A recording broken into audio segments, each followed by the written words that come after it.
Riruako added that information and access is dominantly centralized around urban areas, leaving the rural Namibian child on the sidelines. Riruako made this comment at the launch of Dr. Hoze Riruako's comprehensive agricultural training today in Windhoek. Fortunately, you are talking to somebody who used to be a goat herder. I grew up in a village, and I very much resonate with the children that I see there, and most of them, especially where we go in areas where the level of the education of the parents is very low. Your question is not only timely, and it's also going to determine what these children are going to become at the end of the day. Because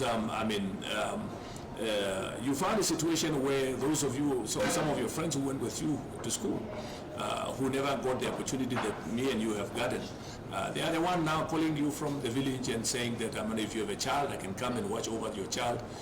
So the situation on the ground, the situation where you found yourself, unfortunately will force or determine the type of person that you will be in the future. I remember in the past, when we were growing up, our parents were deciding among us, different siblings.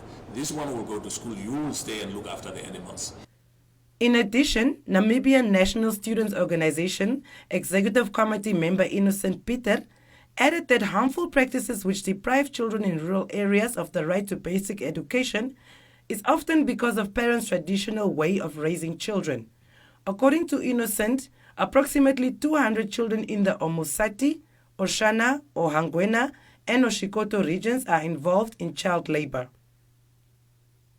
The Commission of Inquiry, we have come to establish that there are exactly plus minus 200 children that are on the streets and that are working in front of shops, in front of establishments and so on, during the time that they should be in school. And as you know, this is against the laws of our country. It's in total contradiction of the laws to ensure that each and every Namibian child has the right to basic education. So we have children roaming around on the streets.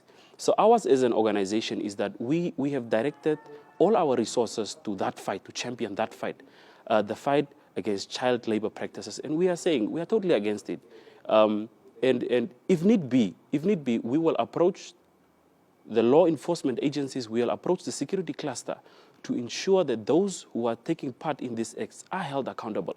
And it's very shocking to see that these individuals are senior government officials who have children on their farms. These are leaders of political parties.